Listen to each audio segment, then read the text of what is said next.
President Ron, fellow Lions and guests, it is my pleasure today to introduce our first program of the new year, which is Hazar Eid, Doctor of Dental Surgery. She is one of the owners at Happy Kids Dentistry, which is a term I didn't hear when I was a child, but there must be something different now.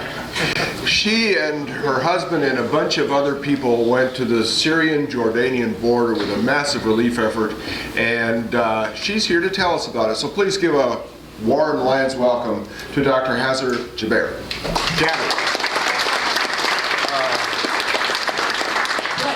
Kind of really interesting. I attend Rotary Club meetings with my husband sometimes, and that was fun. Really fun.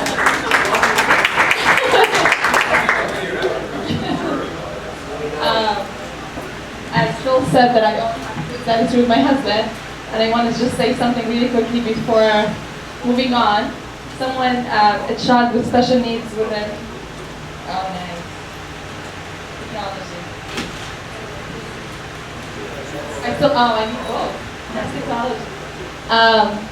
A kid with a wheelchair was in my office, and her grandma is really struggling with her. She's older, she's getting bigger. She's telling me, because I have a son with special needs as well. So we're chatting. She's telling me how hard it is to carry her up the house and stuff like that. A random person, I really don't know who that is. I've seen her, but I don't. She said, I'm hearing what you guys are saying. So she doesn't have a wheelchair ramp, and she said, the grandma said, no, I don't. And next thing you know, you guys, the Lions Club, called the office and said, can you find that patient? We're going to build them a wheelchair ramp. So I really thank you for doing that. It was a really, the grandma is overexercised herself, and she can't believe. So I really appreciate the person who was sitting and hearing the conversation, and that you guys are stepping up to help that family. I appreciate it. This is what clubs do, like really get into work and do it, not just say it. So I'm here to talk about Syria. You can also all tell about my accent. I'm originally from Syria, was born and raised in Syria. Moved to the United States 15 years ago. This November will be my 15th year anniversary for my immigration. I love this country, and I'm rooting for the soccer match. I don't know, I thought that nobody's going to be here today.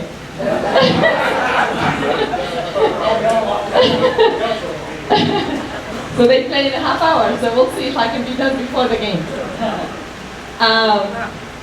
So me and my husband are dentists, and we moved from Syria, moved to Boston for a while we studied, moved to Portland. We taught at OHSU, and then bought a practice here in Longview. And we love the map to say where Syria is at. I think it's the heart of the world. But I love this picture. It's in the Middle East, where you guys only hear the stories. So that's a picture where Syria is in the world. I wanted to tell you about Syria and before, the real Syria before the war. So Damascus is known to be the oldest city, continuously inhabited city in the world. They think it was found in 19,000 BC. Officially, it's been found, where they found real settlements is in 2nd millennium BC. So I lived in a city that every time they want to dig tunnels, they find other cities. So it's 8 cities on top of each other.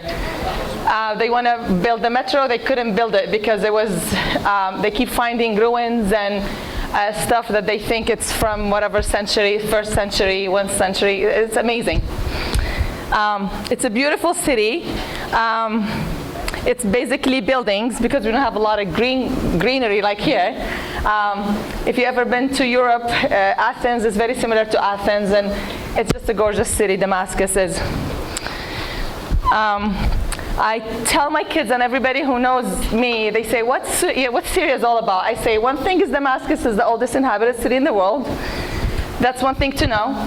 Then the second thing important about Syria is the first alphabet in the world was found in Ugarit, which is a city in Syria. So it's the first alphabet, 1400 BC. So they think all the alphabets and all the music that was found after was based on that. They don't think, they know. The next thing about Syria that I like to point out is Malula, is a city that I love. We go hiking in that city. It's a very raw city. It's built in rocks inside the mountain. But what's so special about the city is still Aramaic is spoken in that city. They teach it to their kids, and Aramaic is Jesus' language.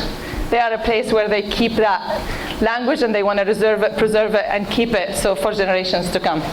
It's a beautiful city also in Syria. It's about an hour from Damascus.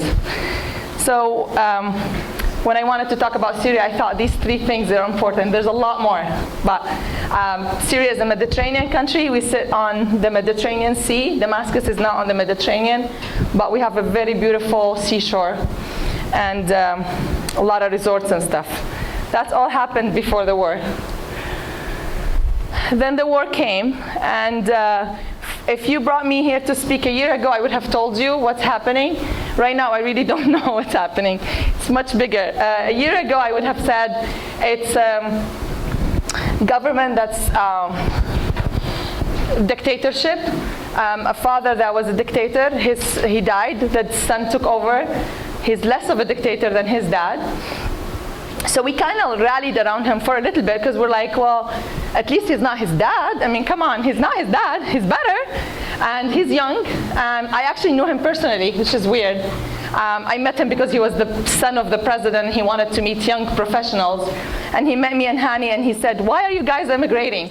Why are you leaving the country? Stay. And we said, well, you don't know. You don't know how hard it is for professionals, for people like us to survive in a city like this. There's a lot of bribery. If you're not rich, or if you're not, alliance with the government or with people, you really can't succeed. That's why the Pledge of Allegiance here in the States, I think I say it much more passionately because I know how it feels when you're not, when you're in a different part of the world. I always say to people that I know that you guys say freedom and move around freedom, but you really need to understand how does it feel to not have freedom, the real other side of the world. And so thankfully you guys hadn't had to go through that. We had. So the young president was better than his dad, he opened banks, he gave us cell phones, the country had, ATM machines. I mean, all of these things that people were like, well, he's amazing. Still, he had the way his father ruled, which is by dictatorship. If you say anything against the government, you disappear. You're gone. A lot of prisons, people, political prisoners, a lot of bad situations were happening.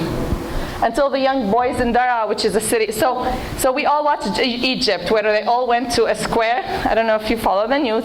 They all went to a square and said, down Mubarak, and 18 days and Mubarak was gone. So Syrians said, wow, that's amazing. We should do that. So a few kids went and did graffiti on a building and said, freedom, we want freedom, we don't want Assad. Those kids were captured by the security forces, tortured, brutally tortured. Their fathers and mothers went to the leadership in that little community, very, very, very poor community, begged for their kids back, said they're stupid, they don't know what they're saying. The security people said, no, go, we don't care, go do whatever you want. The media took over. More people started showing from one place and another. Suddenly everybody felt, oh my gosh, I didn't sleep all those nights because oh my gosh, finally it's happening. Let's go to a square. I hope they go to this square. I hope they go to that square because it's going to be 18 days, maybe 25 days because he's harder than Mubarak. And this is 3 years and he hasn't gone down. And what happened is people came out as free and they held roses and did a lot of fantastic songs and hand in hand, and the regime is just brutal. He's not him, it's him, but it's his father's dictatorship regime, all states. So it's only the face, the puppet is moved, but the deep and the roots of that dictatorship has been there, still is. So took many, many people in prison. I know a lot of my personal friends and family have been imprisoned, tortured. Many of them we don't know where they are, but it's a part of living in Syria. You know that. But this time, if you're found that you were one of the people who went out and protested, you were gone off the earth. Then the regime kept saying, well, these are terrorists. And we're like, these are not terrorists, these are us. I mean, and people in Syria dress the same way I dress. It's really not a terrorist country. It really is not. It's not your Afghanistan and what you think of the Middle East. We're a very secular country. So the president kept saying, these are the terrorists. And people that support the president kept saying, these are terrorists, these are Islamists, these are Al-Qaeda. They're trying to tumble our regime because we are secular and we support Christians and we support a variety of people, and these people are terrorists. Suddenly the terrorists started showing up, and we don't know where those came from. They're not Syrians. A lot of them are not. They came from Afghanistan and Pakistan and all these. They think Al-Qaeda is easy and is not is not tough enough. So these are like, even these people even think of Al-Qaeda as secular or liberal. So these are really tough people, came into Syria, came across the borders that the regime hold, and took over this revolution that was peaceful and with roses and music, and brutality showed. So right now, there is the regime and his brutality, and these are these ugly people that we don't know who they are, and their support. There's money. We don't know where the money is coming from. So the regime is supported by Russia and Iran. The opposition was supported by the United States, and I say supported, but they're really not supporting them officially, because the opposition was not supported well by the United States. I think if it was supported better by the United States, this would have happened. But the United States wanted to stay out, so the opposition like me and regular people don't have ways to tumble a regime like this. And then you have this third section of brutally terrorizing people that came across from all different parts of the world, and they're going for the jihad war, and the people, the normal people, are in between. It's terrible. I mean, look at these cities, look at these pictures. This is like a shopping mall, and look at the picture next to it. This is a square in one of the cities, and look at the picture. I mean, bombs and shells. I have uncles and cousins and people who live under this, and they just say, oh, so-and-so's home is gone, and so-and-so's home is gone. And we give them our places, and they move, because my parents live here now, so they gave an apartment to, every time there's a bombing in one area, their people flee. Huge amount of refugees, millions of refugees that fled Syria, and millions are inside. So Syria has 25 million people, about 16 million of them are displaced somewhere. They're huge, huge. About 2 million of them came to Jordan. So I just brought this up because many people ask me, and it's important to bring it up. It's the demographics of Syria.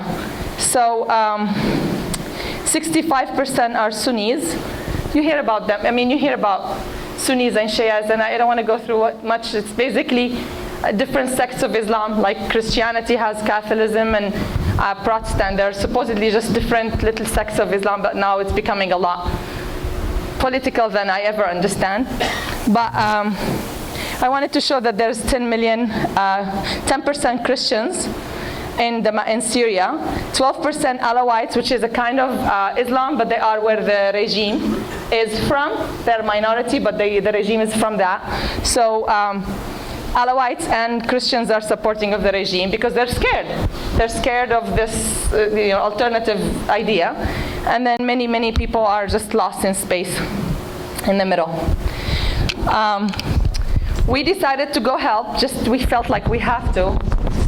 So we had a group from Longview, Kelso area. So you see me and my husband here, Dr. Bartlett. I don't know if anyone here knows Dr. Mike Bartlett. He's a very well-known doctor here in Peace Health. And the other group are a group of Dr. Izreb, he's a nephrologist, and these two ladies are just wonderful ladies that are my friends, and said that they want to go. So we went in one mission and they went in the second mission. So we went 2 different missions. So the medical mission we did, the one we did was in Amman, Jordan. We did pediatric medicine, general medicine, OBGYN, dental, psychiatry, pharmacy, and social work. And who went on the mission is interesting. Everybody went on the mission. Doctors, dentists, but many people are not doctors or dentists. And I think they were much more important than the doctors and dentists, because I felt like we were stuck pulling teeth, which is amazing. But there's a lot more help these people need, a ton more, than just the dental medical treatment. This is Dr. Bartlett. You see him seeing x-rays and examining patients. So we stayed in Amman, which is a city. We stayed in a hotel, and then we would go to remote areas. And they would say to they have like medical centers for Jordanians, and they will say today is going to be for Syrians, refugees, free of charge. So they will say tomorrow the doctors are coming. So tomorrow we come in to a building that's bare, and like a room like this, and we have shops, like dentistry is here, OBGYN in a different room, psychiatry everywhere. And patients, we see about 100, 150 patients a day. This is Dr. Isra. He said, I don't want to sit, I want to go see.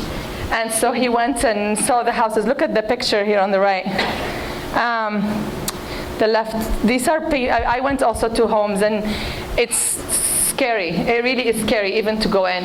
And thinking that people live here, it's unbelievable. Thinking that people live here who lived in an apartment in Damascus and had cell phones and cars, it's even scarier, because I always say that if you've always lived in poverty like this, you can adjust better.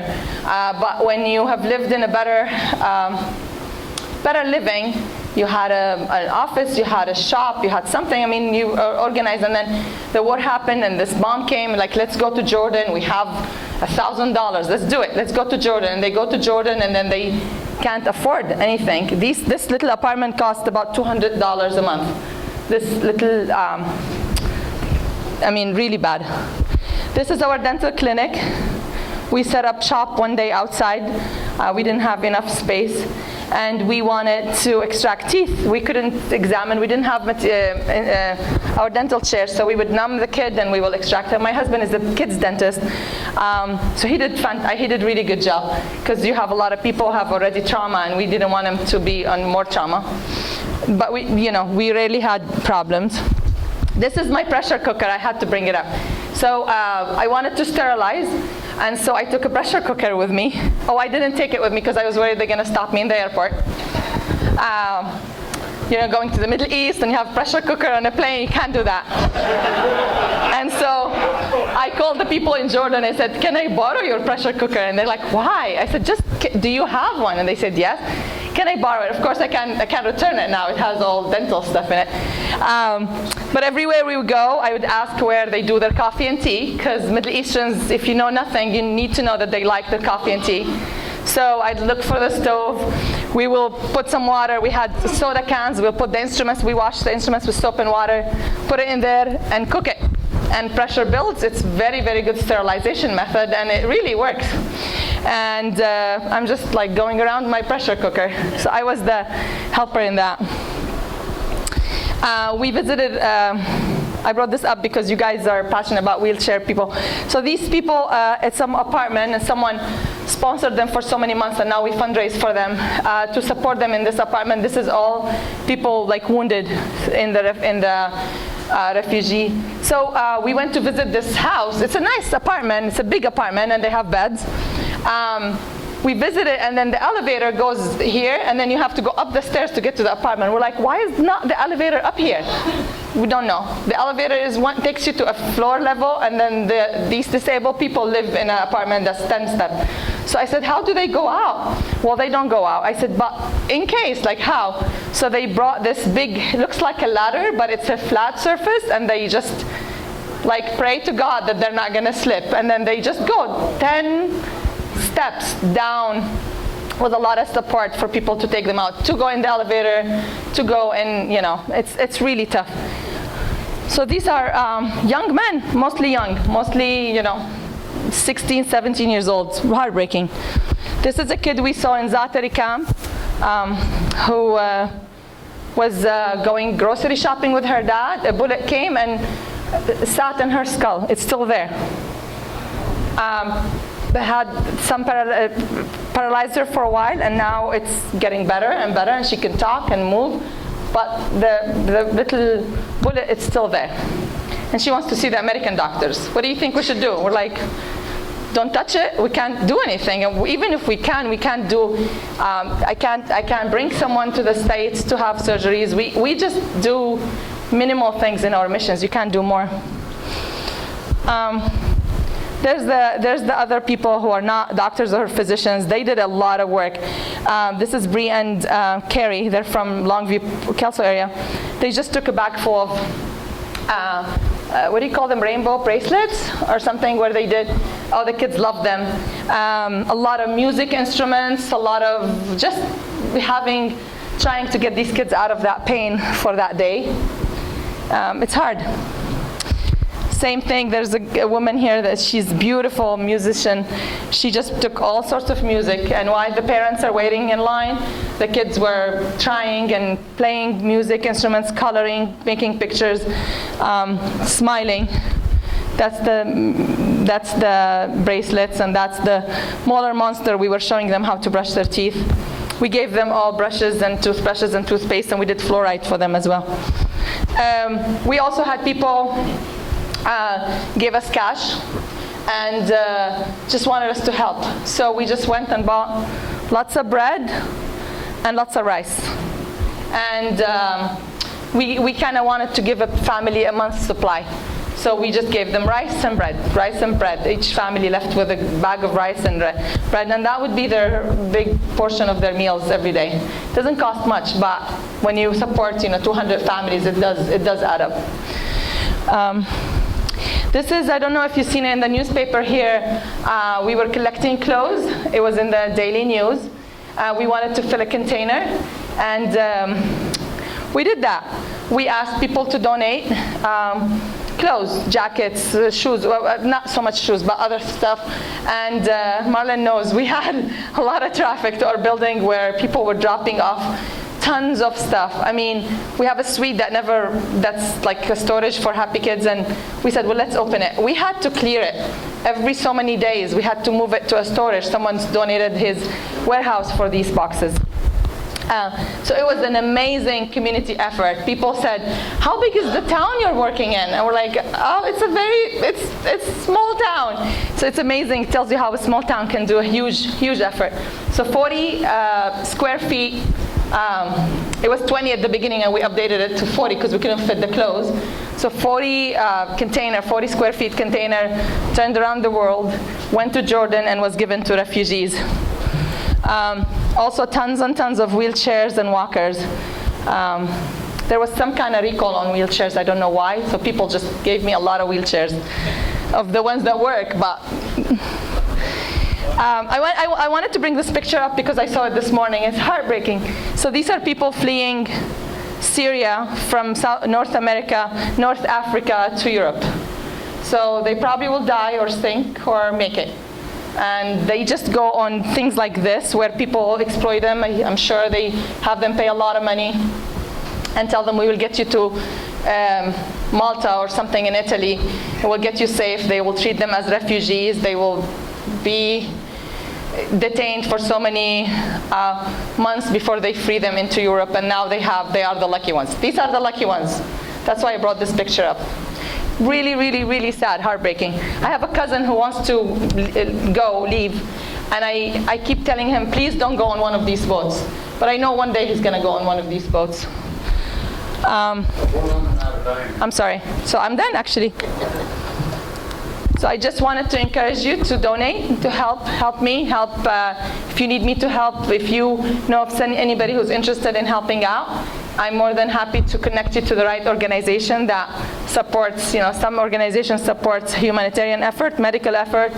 All of them are here in the United States, or as a group, Lions Group, if you can help with hearing aids, glasses, anything, you let me know. Thank you for having me.